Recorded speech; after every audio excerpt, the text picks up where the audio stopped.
عن ابی ہریرہ رضی اللہ عنہ قال قال رسول اللہ صلی اللہ علیہ وسلم، حضرت ابو ہریرہ رضی اللہ تعالی عنہ سے روایت ہے کہ رسول اللہ صلی اللہ علیہ وآلہ وسلم نے فرمایا، حق المسلم علی المسلم ست، ایک مسلمان کے دوسرے مسلمان پر 6 حقوق ہیں۔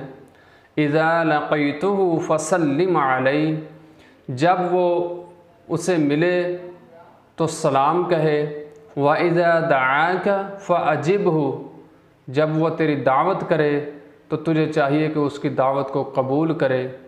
وَإِذَا اسْتَنصَحَكَ فَانصَحْهُ، جب وہ تجھ سے خیر خواہی طلب کرے تو تجھے چاہیے کہ تو اس کے ساتھ خیر خواہی والا معاملہ پیش کرے۔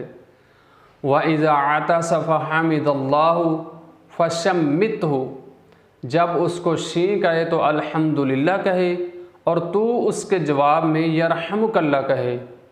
وَإِذَا مَرِضَ فَعُدْهُ، جب وہ بیمار ہو جائے تو اس کی عیادت کرے۔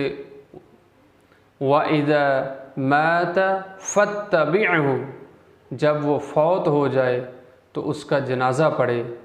رسول اللہ صلی اللہ علیہ وسلم نے ایک مسلمان کے دوسرے مسلمان کے اوپر یہ 6 حقوق بیان فرمائے ہیں، اور ہم کو چاہیے کہ ہم پیارے پیغمبر علیہ السلام کے فرمان پر عمل کرتے ہوئے ان 6 حقوق کو ادا کرنے کی پوری کوشش کریں، اور اللہ تعالیٰ سے دعا ہے کہ اللہ تعالیٰ ہم کو ان پر عمل کرنے کی توفیق عطا فرمائے، پیارے پیغمبر کے بتائے ہوئے طریقے پر چل کر زندگی گزارنے کی توفیق عطا فرمائے۔